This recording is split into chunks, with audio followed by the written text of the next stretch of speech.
Hello viewers, welcome to Telugu audio stories. మీరు కనుక ఛానల్ని ఫస్ట్ టైం చూస్తున్నట్లయితే ఛానల్ని సబ్స్క్రైబ్ చేయండి, లైక్ చేయండి. అలానే కథపై మీ విలువైన ఒపీనియన్ని కామెంట్ రూపంలో తెలియజేయండి. ఇక కథలోకి వెళ్దామా? వీడియో చూస్తున్నందరూ కింద కనిపిస్తున్న హైప్ ఆప్షన్లోకి వీడియోని ఎంకరేజ్ చేయండి. వాడిని రాజ్ ఫామ్ హౌస్కి పిలిచి వాడికి కుక్క చీవాట్లు పెడితే ఎక్స్పెక్టేషన్తో వెళ్ళిన దీపక్ ప్రీతికి తన డెసిషన్ చెప్పి వెళ్ళిపోయాడు. ఆ రోజు ఇద్దరి మధ్య జరిగిన ఆర్గ్యుమెంట్, దీపక్ కోపంగా వెళ్ళిపోవడం, ప్రీతి ఏడుపు నటించడం అన్నీ కూడా దీపక్ అడ్డు తొలగించుకోవడానికి ప్రీతి వేసిన మరొక మాస్టర్ ప్లాన్. సెక్యూరిటీని నమ్మించింది. దీపక్ విషయం బయటపడిన మరుక్షణం జరిగే ఎంక్వైరీలో తను పత్తెత్తు అని చూపించుకోవడానికి నెమ్మదిగా పావులు కదిపింది. ప్రీతి దీపక్ ఇద్దరి మధ్యన ఎప్పుడైతే చెడిందో ఇక తన నిజ స్వరూపాన్ని బయట పెట్టాడు దీపక్. అప్పటి వరకే నటించాడు. ప్రీతికి నచ్చినట్టు అన్ని విధాల సర్వీస్ చేస్తూ బెనిఫిట్స్ తీసుకున్నాడు. ఎప్పుడైతే ప్రీతి పెళ్లికి నో చెప్పిందో, నాకు రాజ్ మాత్రమే కావాలని తెగేసి చెప్పిందో, ఆ క్షణం నుంచి ప్రీతిని లొంగ తీసుకుంటూ ప్రీతి వెనుకున్న అష్టైశ్వర్యాలను కాజేయడానికి దీపక్ వెంపర్లాడాడు. దీనికన్నా ఎక్కువగా రాజ్కి ఉరిశిక్ష కన్ఫర్మ్ అయింది మొదలు ఇప్పటి వరకు రాజ్ మాస్క్ వెనుక ప్రీతిని సుఖపెట్టడం తప్ప తనంత తానుగా ఆమెకి దగ్గరైంది లేదు. ప్రతి మగాడికి పుట్టుకతోనే అంటి పెట్టుకుని వచ్చే అహం మగతనం. దానికి కూడా ముసుగు వేసి తన ఇష్టానికి ఎంజాయ్ చేసింది ప్రీతి.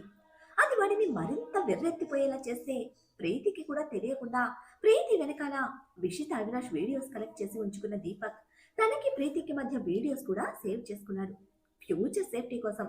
ఇంకా విషిత మర్డర్ కి సంబంధించిన ప్రూఫ్స్ కూడా. ఇవన్నీ ప్రీతి ముందు పెట్టి తనని భయపెట్టి రప్పించుకున్న దీపక్ రాజ్ ఫేస్ మాస్క్ లేకుండా మొదటిసారి ప్రీతి మీద తన కోరిక తీర్చుకున్నాడు. నొప్పి తెలియకుండా మెత్తగా అన్ని రోజులు సుఖపెట్టిన దీపక్ ఆ రోజు పశువుల తన ఇష్టానికి తనకు నచ్చినట్టు ప్రీతిని అనుభవించాడు.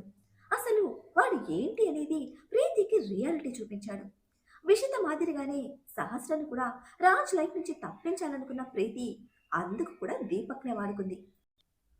రాజ్ని కాకుండా మిగతా అందరినీ టార్గెట్ చేసింది. అప్పుడు సహస్ర తీసుకున్న పెయిన్ వేరు.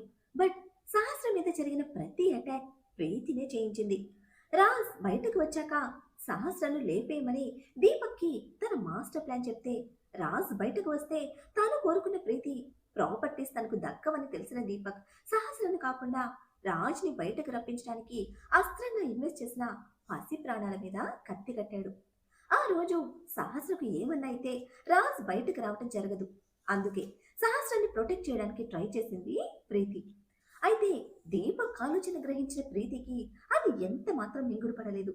ఇక్కడి నుంచే ఇద్దరి మధ్యన డిస్కషన్ స్టార్ట్ అయ్యాయి.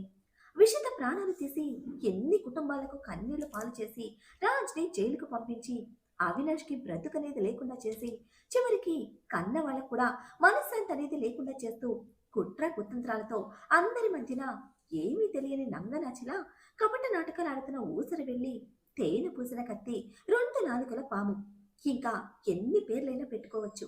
ప్రీతి టార్గెట్ రాజ్. అటువంటి వాడిని టచ్ చేసి తనకు దూరం చేయడానికి ట్రై చేసినా ప్రాణం తీస్తా అని దీపక్కి స్ట్రాంగ్ వార్నింగ్ ఇవ్వడంతో అప్పటికే ప్రాపర్టీస్ సహస్ర పేరు మీద ఉన్నాయని తెలియని దీపక్ వెంటనే తగ్గాడు. ప్రీతికి సారీ చెప్పాడు. కానీ ఇద్దరి మధ్య మాటలు తగ్గాయి. ప్రీతి తన సొంత ఆలోచనలతో ముందుకు వెళ్తూ ఉంటే, అలాగే దీపక్ కూడా వాడి ప్రికాషన్స్తో వాడి పని వాడు చేస్తున్నాడు. హాస్పిటల్ అటాక్ దారుణంగా ఫెయిల్ అవ్వడంతో నిజాలు ఏమీ తెలియని ముఖేష్ని ముందు పెట్టి సహస్రను ఇంటి నుంచి బయటకు పంపించాడు దీపక్. దానివల్ల తనకి కూడా బెనిఫిట్ అని సైలెంట్గా ఉంది ప్రీతి. చచ్చే వరకు రాజ్ తనను వదలడు అని తెలిసిన సహస్ర రాజ్ నుంచి కోరుకుంటున్న ప్రేమ కోసం, ఆ ప్రేమలో నమ్మకం కోసం రాజ్ని వదిలి వెళ్ళినా హంస పాపని వదలకుండా వెనక్కి వెళ్ళాడు మన బల్బు బాబు కూడా. ఇది ప్రీతి కూడా ఊహించలేదు. అండ్ దీపక్కి ఆ రోజు ప్రాపర్టీస్ అన్నిటికీ సహస్ర అధినేత్రి అని తెలిసి మరింత తలనొప్పిగా మారితే రాజ్ని దక్కించుకోవాలని ప్రీతి, రాజ్ని తప్పించాలని దీపక్ ఎవరి ప్లాన్స్ లో వాళ్ళు నెమ్మదిగా పావులు కదుపుతున్నారు. సహస్ర చచ్చినా లేదా భయపడి పారిపోయినా లేదు ఇంకేమైనా ప్రీతికి హ్యాపీనే. సహస్ర పుణ్యమాని రాజ్ బయటకు వచ్చేశాడు. యోగేందర్ కూడా కేసులు క్లోజ్ చేసేశాడు. సహస్రకు ఇప్పుడు ఏమైనా సరే రాజ్ సింగిల్ అయిపోతాడు, తను సొంతమైపోతాడు. ఎలా అయినా రాజ్ని సాధించుకోగలను అన్న నమ్మకంలో ఉన్న ప్రీతి దీపక్ని అడ్డుకోలేదు. రాజ్ పనిష్మెంట్ ఇవ్వడంతో కుళ్ళిపోతున్న ముఖేష్ ని రెచ్చగొట్టి వదిలాడు దీపక్. దీని వలన సహస్ర అభిమానం ఎంగిలి పడితే ఒకటి రాజ్ని వదిలేసి వెళ్తుంది, రెండోది చచ్చిపోతుంది. లేదా సతీ సావిత్రి లెక్క కాదు, మాన ఎంగిలి పడిన మనసు కోసం బ్రతికినా లోపల ఉన్న రెండు ప్రాణాలు లోపలే ఛిద్రమైపోతాయి. రాజ్ రెచ్చిపోతాడు. తన ప్రాణం అనుకున్న సహస్రను టచ్ చేసిన ముఖేష్ ని చంపేస్తాడు. ఆ విధంగా మళ్ళీ జైలుకు వెళ్ళిపోతాడు. ఇద్దరి ప్రాబ్లం తనకి తీరిపోయి కంపెనీ మళ్ళీ ప్రీతి చేతిలోకి వస్తుంది. ఇక తనకి మళ్ళీ వీడి దిక్కవుతాడు అనుకున్నాడు. బట్ అది కూడా ఫెయిల్ అయ్యి ముఖేష్ దొరికిపోవడంతో దీపక్ కథ కూడా అడ్డం తిరిగింది. అయినా ఏ మాత్రం జంకకుండా ప్రీతి మీద ప్రెషర్ పెంచాడు. రోజు రోజుకి పేటరైపోతున్న వాడికి ఇక లేట్ చేయకుండా ఎండ్ కార్డ్ వేయాలనుకున్న ప్రీతి అప్పటి వరకు సహస్ర మీద తనకంటూ ఉన్న ప్లాన్ మార్చుకుంది.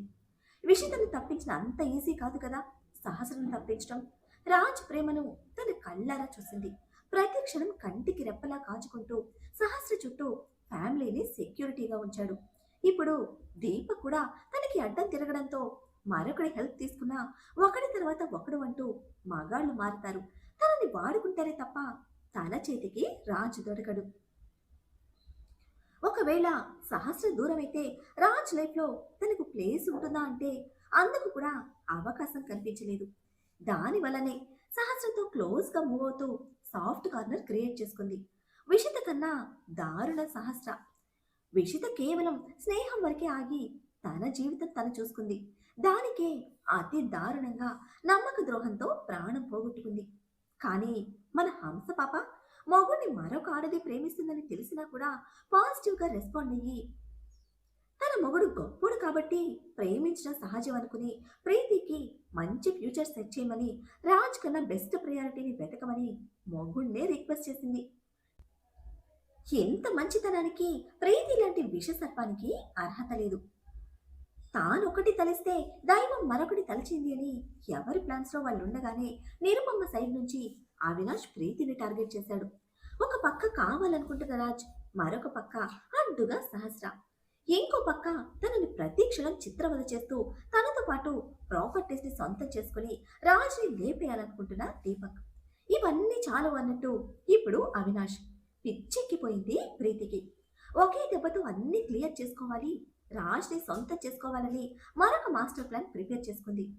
ఫస్ట్ దీపక్ మీద టార్గెట్ చేసి అన్నిటికీ వాడే కారణమని చూపిస్తే రాజ్ మీద ప్రేమతో కేవలం రాజ్ని రక్షించడానికి మాత్రమే అవినాష్ ఫ్యామిలీని టార్గెట్ చేసినట్టు క్రియేట్ చేయాలనుకుంది. ఆ ప్లాన్ కోసం ప్రీతిని కన్న పాపానికి ఫస్ట్ తనే ఇంటి నుంచి మొదలుపెట్టింది. పేరెంట్స్ మీద ప్రెషర్ ఇచ్చింది. ప్రీతి మెంటల్ కండిషన్ కి మనోజ్ రాగిని అల్లాడిపోతే వాళ్ళని అడ్డం పెట్టుకుని సింపతి క్రియేట్ చేసుకున్న ప్రీతి సేఫ్ గా సహస్ర ఇంటికి షిఫ్ట్ అయింది. మరొక పక్క దీపక్ మీదే అన్ని తప్పులు ఉండేలా ఫస్ట్ నుంచి సేఫ్ గా ప్లాన్ చేసుకున్న ప్రీతి ఇప్పుడు వాడి దగ్గర ఇరుక్కుపోయినా తన రహస్యాలను చేజిక్కించుకోవడానికి చెంచగాడిని కన్నీళ్లతో కరిగించి పడేసింది. అన్నీ బాగుంటే ఈ పాటికి దీపక్ మాత్రమే చచ్చేవాడు. వాడు ప్రీతి గురించి చెప్పినా ఎవ్వరు నమ్మరు. వాడు తప్పించుకోవడానికి ప్రీతిని ఇరికిస్తున్నాడని తీసి పడేసేవాళ్ళు. అయితే దైవం అంటూ ఒకటి ఉంటుందిగా, ప్రతిసారి నువ్వు చేసే తప్పులను లెక్కెడుతో మాత్రమే ఉండదు, ముగింపు కూడా పలుకుతుంది. ఈ మధ్యలో ప్రీతి చేసిన అతి పెద్ద తప్పు చెంచాగాడిని లైన్లో పెట్టి దీపక్ డూప్లెక్ హౌస్ దగ్గరికి వచ్చి కాల్ మాట్లాడటం. దీపక్లో వాడు అతి క్రూరంగా బెదిరిస్తూ ఉంటే ప్రీతి తన నంగనాచి ఏడుపులతో సానుభూతి కోసం ట్రై చేసింది. అప్పటికి కూడా దీపక్ మీద ఫోకస్ చేసిన అభి రాజ్ పెద్దగా రియాక్ట్ అవ్వలేదు. ప్రీతి నటిస్తుంది, అది ఫేక్ కాల్ అని వాళ్ళకి తెలుసు. ఇక్కడ మరొక విషయం ఏంటంటే ప్రీతి ఫోన్ ట్రేస్ చేస్తున్న విషయం ప్రీతి కనిపెట్టింది. ఇది కూడా వాళ్ళకి అర్థమైంది. బట్ ఆ నటన ఎందుకు అనే అనుమానం ఇద్దరిలోనూ వచ్చింది. ప్రీతి చేసిన మిస్టేక్ తో పోలీసులు రంగంలోకి దింపి దీపక్ ను సక్సెస్ఫుల్ గా లాక్ చేశారు మన బల్బు బాబు, లాయర్ బాబు. తన బెడ్రూమ్ లో ప్రీతి స్ట్రెస్ పిల్స్ దొరకటం, తన ప్రేమను తెలియజేస్తే దానికోసం వెతుకుతున్న వాళ్ళకి క్యూటీ బేబీ కాల్స్ లో తప్పు చూపించింది. అక్కడితోనే సగం కదా అభి రాజ్ చేతుల్లోకి వస్తే మిగతా సగం సహస్ర ఇచ్చిన కనెక్టర్ పిన్ తో పూర్తయిపోయింది. మరి యాక్సిడెంట్, మోహన్ గారి కోసం ప్రాణాలు పెట్టడం, ఇదంతా ఎందుకు అంటే అది కూడా ఒక ప్లాన్. దీపక్ ను ప్రొటెక్ట్ చేయాలనుకున్నప్పుడు డైరెక్ట్ గా రాజ్ దగ్గరికి వెళ్ళి అడగొచ్చు. కానీ ఆ పని ప్రీతి చేయలేదు. లాస్ట్ మినిట్ లో మోహన్ గారు ప్రీతికి ప్రొటెక్షన్ గా రావడంతో అప్పటికప్పుడు తన ప్లాన్ చేంజ్ చేసుకుంది. పోలీసులు ఎంటర్ అయ్యారు. తీగ లాగితే డొంక మొత్తం కదులుతుంది. ఇంకా ఆ ఫోన్ తన చేతి వరకు రాలేదు. అవినాష్ని ఆపాలి అని మరొక్కసారి అందరికీ గట్టిగా షాక్ ఇస్తే ఎక్కడి వాళ్ళు అక్కడే ఆగిపోతారని పన్నాగంగా రచించింది.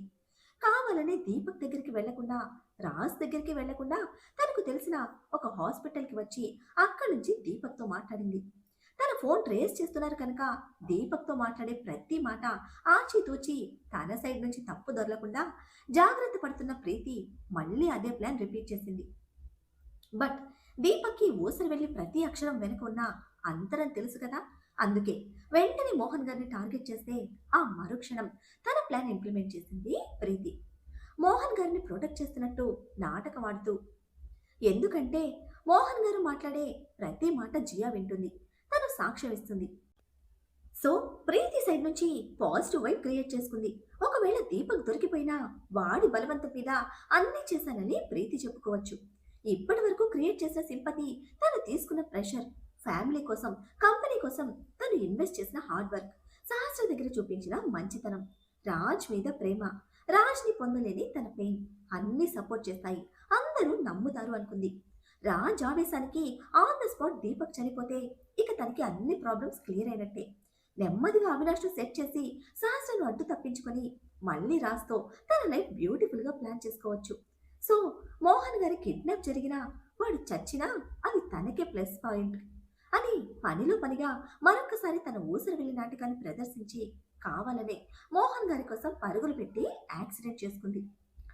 లెగ్ బోన్ ఫ్రాక్చర్తో బెడ్ మీద ఉంటే ఎవ్వరు అడ్డం వచ్చినా మోహన్ గారు నా దగ్గర ఉండాలి అని ఆర్డర్ వేయడమే దీపక్ మనుషులు అది ఫాలో అయిపోయారు. ప్రీతి క్రియేట్ చేసుకున్న యాక్సిడెంట్ తప్ప మిగతా మొత్తం చెప్తున్నాడు దీపక్. అవన్నీ సిస్టంలో చెక్ చేసినప్పుడు రాజ్కి తెలిసిన విషయాలే. బట్ విషితను ప్రీతి ఖచ్చితంగా టచ్ చేసి ఉండదు, పొరపట్టున గాని ఆవేశంలో గాని జరుగుంటుంది అన్న ఒక గుడ్డి ఆశతో ఆ ఒక్క పాయింట్ కోసమే ఆశగా చూశాడు. ఇప్పుడు ఆ ఆశ కూడా బూడిదైపోతే విషితను ప్రీతినే స్వయంగా తన చేతులతో తనే చంపిన నిజం తట్టుకోలేకపోతున్న రాజ్ 10 నిమిషాల నుంచి చలనం లేని బొమ్మలా అలా ఉండిపోయాడు. అవినాష్ ప్రపోజ్ చేసిన వెంటనే విషిత భర్తకు చెప్పుంటే బాగుండేది. రాజు కోపానికి భయపడి స్నేహాన్ని నమ్మి గుడ్డిగా ప్రీతికి చెప్పడమే విషిత చేసిన అతి పెద్ద తప్పు. స్నేహం అంటే అంతే కదా. రాజ్ అభిల స్నేహం అంతల్లా స్వచ్ఛంగా ఉంటుంది. విషిత కూడా ప్రీతిని అలాగే నమ్మింది. అందుకే అన్ని తనతోనే షేర్ చేసుకుంది. కానీ ప్రీతినే ఆ స్నేహం పేరుతో తన స్వార్థానికి విషిత ప్రాణాలను బలిపెట్టింది. మరొక 10 నిమిషాలకి అక్కడికి వచ్చారు యోగేందర్. బయట నుంచి వినిపిస్తున్న షట్టర్ సౌండ్కి 3 నిమిషాల లేట్తో షట్టర్ పైకి లేపాడు రాజ్. యోగేందర్ గారితో పాటు నమ్మిన బంటూ కార్ డ్రైవర్ కూడా ఉంటే రాజ్ని చూసి అతను తిరిగి కార్ దగ్గరికి వెళ్ళిపోతే రక్తంతో తడిసిన రాజ్ చేతుల్ని గమనించి ముందుకు చూసిన యోగేందర్కి నోటితో క్లాత్ పెట్టి కట్టేసిన దీపక్ కనిపించడంతో వీరభద్రుల్లా రగిలిపోతున్నారు యోగేందర్. నా మీద నమ్మకంతో నీ కూతుర్నిచ్చావు. ఆ నమ్మకాన్ని నిలబెట్టుకోలేక ఓడిపోయినా మీ మీద ఇష్టంతో వాడిని మీకే వదిలేశాను. మీకు కావలసినవన్నీ అక్కడే ఉన్నాయి.